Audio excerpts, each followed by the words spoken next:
சிவசிவா சங்கரா சடையலங்காரா கங்காதரா கைலைவாச ஈசா பரமேசா ஜெகதீசா இந்த நேரத்தில் இடைவிடாது வணங்கி வழிபாடு செய்ய இந்த பக்தனுக்கு காட்சி தர மாட்டாயா, எனக்கு முக்தி தர மாட்டாயா, என் முன்பதாக வந்து எனக்கு அருள் தர மாட்டாயா, சிவனே சிவனே சிவனே.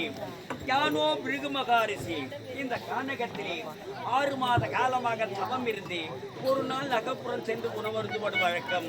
இந்த கால நேரம் நெருங்கிவிட்டது. எப்படி செல்வது, எவ்வகை செல்வது என்று தெரியாமல் செய்து கொண்டிருக்கிறேன். ஓம் நம சிவாய.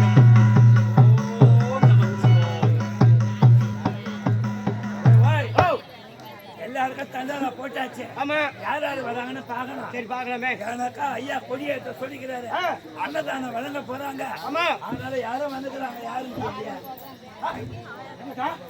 யாருமே ஆளு வரலன்னு நம்ம யோசனை பண்ணிருந்தோம். என்ன சொல்றாரு? நான் சொல்லிக்கிறாரு. எப்படி நம்பிச்சிருவாங்க ஊர்ல வாங்க இல்லையா? சரி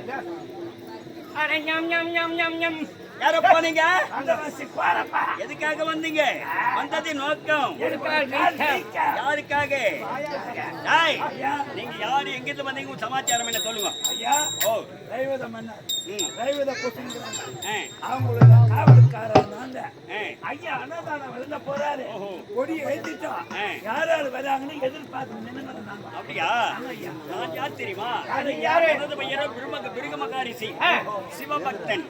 ஆரம்பத்தில் சிவபக்தனுக்கு அன்னமளித்து விட்டுதான் மற்றவருக்கெல்லாம் அன்னமளிப்பது வழக்கம். இதனால அன்னதானம் ஏற்றிருக்கீங்க. கொடியே ஒருவருக்கு போவருக்கு இல்லைன்னு வாரி வாரி போட போறீங்க. சரி, போய் செய்யுங்க, நாங்க பாக்கலாம். வாங்கப்பா. அப்ப நீ சாப்பாடு வரலையா? எனக்கு வேணா சாப்பாடு.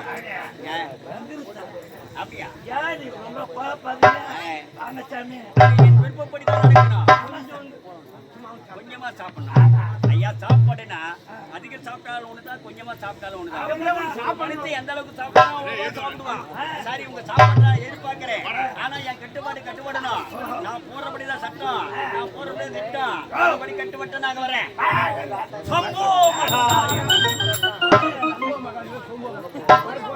சரி சரி சரிப்பா, உங்கள் வார்த்தை கட்டுப்பட்டு நான் இப்போது வரேன்.